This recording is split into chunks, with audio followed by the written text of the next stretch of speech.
mustahkam bo'ladi. Savol: namozdan keyin o'qiladigan tasbih va oyatal kursiyning tartibi qanday? Kecha bittasi keldi, kecha deganim endi shu haftada. Shu namozdan keyin imom burilib qavmga qarab o'tirishi, tasbih aytishi hammasi bid'at. Sunnatda yo'q debdi. U odam katta joyda o'qib kelgan ekan. Men aytdim, bu hamma hadisda bor.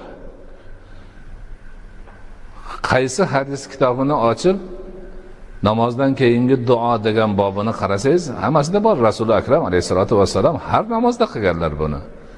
Bir paytlarda o'ng yuzlari bilan o'girilganlar, bir tarafda chap yuzlari bilan bo'lgan, hammasi bo'lgan narsa. Bu qanaqa qilib buni sunnatda yo'q deydi u odamingiz desam, kim biladi shuni deyapti deydi.